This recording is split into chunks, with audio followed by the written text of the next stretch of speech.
Hello and welcome to the channel. It's a very cold, wintry day here, and I've decided to do a simple Zentangle tile to get my hands warmed up for some additional artwork as well. So I'm glad that you've joined me. Whether you're here just to watch or whether you're following along with your own drawing, I'm glad that you're here. The first tangle is going to be called Hollis. It's a very simple tangle that is sort of organic in nature depending on how it comes together, and I've decided to kind of capitalize on that, and I'm going to make a Zentangle tree today. Normally I don't try to make any sort of real objects, but I'm going to do something that at least resembles a tree today. And so for that reason I'm going to allow my lines to be less than perfect. Well, not that they ever are perfect, but I'm not going to worry about super smooth texturing or anything like that on these lines. I'm just going to draw and kind of create some branches here using the Hollis tangle.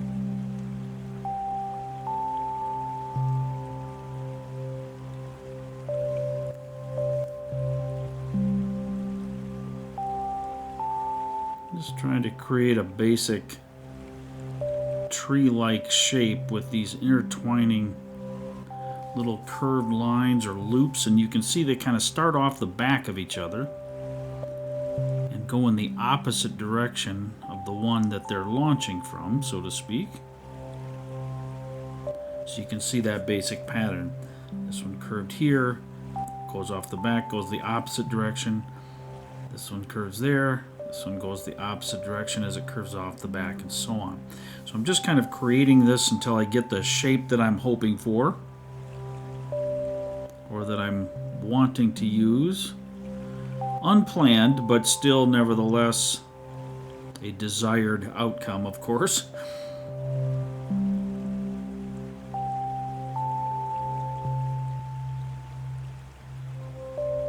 That one I'm going to carry down. I should have started there, but it'll still work just fine.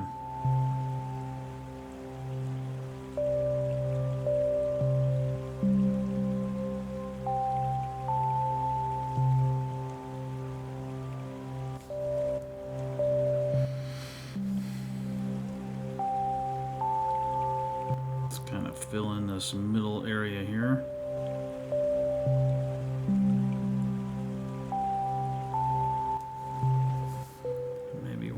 Peeking up here.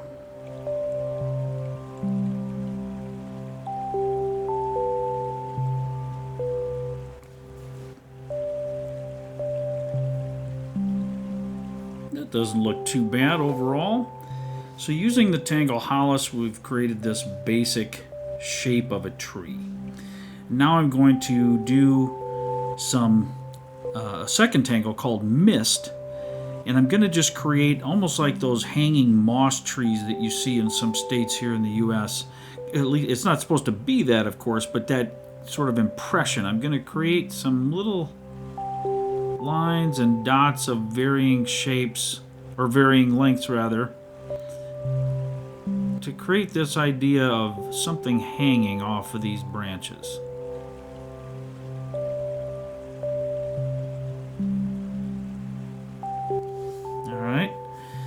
Continue that process here wherever I think something might be hanging off of this tree. And this, if I didn't already say it, this tangle is called Mist. So since we're making a tree full of mist, does that mean it's a mystery? Sorry, that was a really bad dad joke, but I couldn't resist. A Msst-Tree.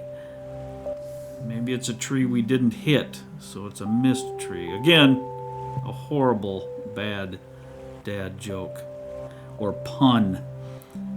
My mom was the master of puns. I clearly did not inherit her great skill at that, but she might appreciate my efforts nevertheless.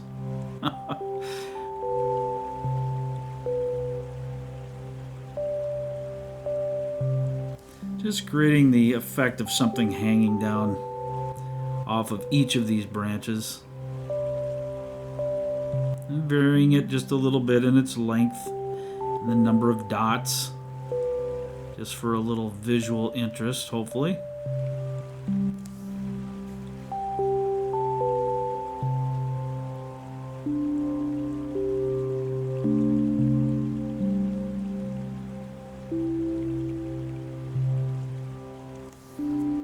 If you've ever seen those trees that I was referencing that are just covered with the moss, they look so interesting. Or maybe a weeping willow tree doesn't have moss hanging on it, but it has those branches that hang down and create that very cool effect.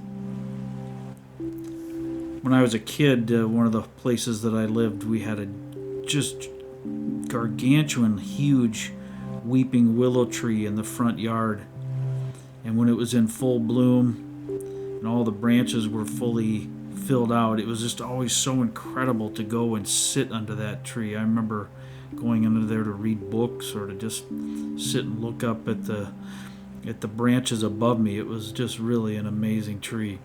Of course, this was long before the days of cell phones and portable game devices, so we had to amuse ourselves in other ways, and I loved being outdoors and watching or looking at nature and watching little critters.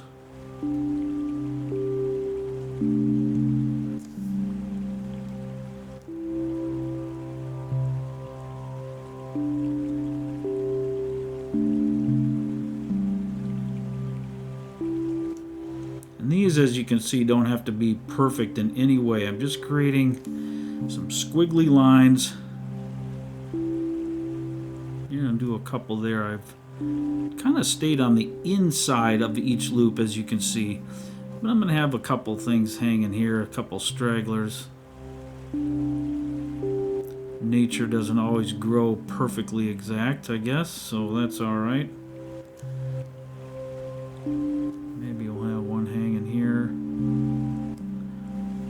over here.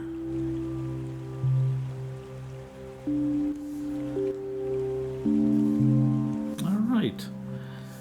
Overall, that looks all right. So let's go ahead and add some shading to this. And I think the way I'll shade this is to give a little more depth to these hanging moss ideas here by adding some graphite. I'll just kind of create a line around the top or where they're connected to the branch, and then in a moment I'll use the blending stump or the tortillon to disperse or spread that graphite out and create more of a shade or shadow effect. So it doesn't have to perfectly follow here because we're going to be smearing that all around. We just want to get some graphite laid in there to give us something to work with.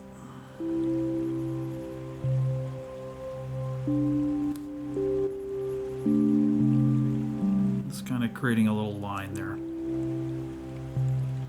Wherever these hanging details are, these little mist pieces.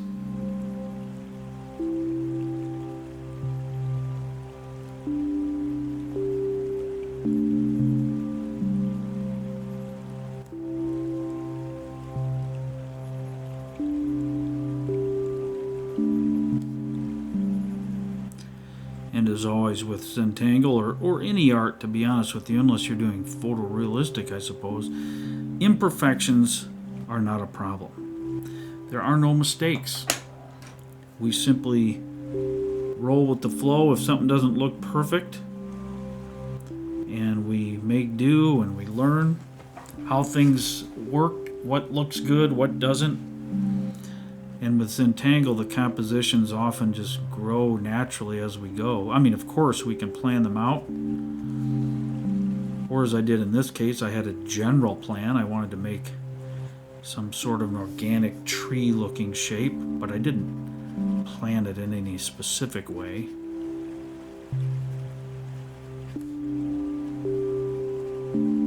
I just needed something to get my fingers working. Something that I could create in just a few minutes on my tile and enjoy that process of creation or creativity. It's very satisfying to just see a little something come together, and we get that added benefit of warming up for additional drawing if we so choose.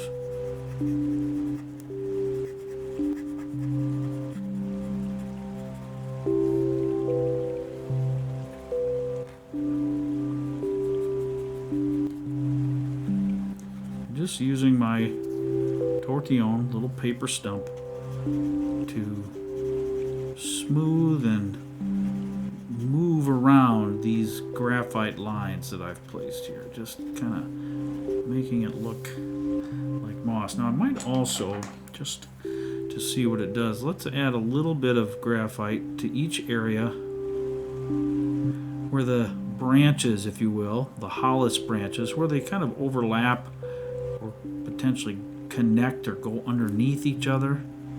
Let's just see what that, and maybe a little bit down here at the bottom too, to give some kind of a base look to this.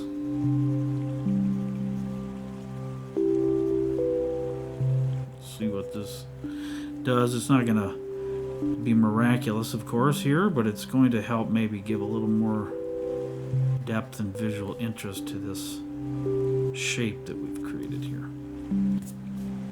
That doesn't look too bad.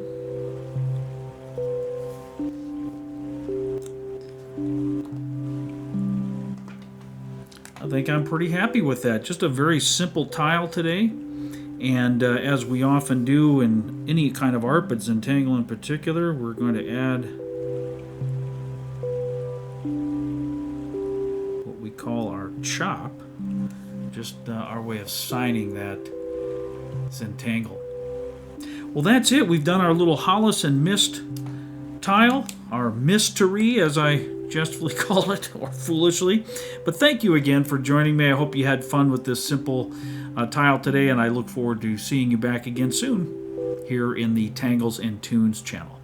Take care. Bye-bye now.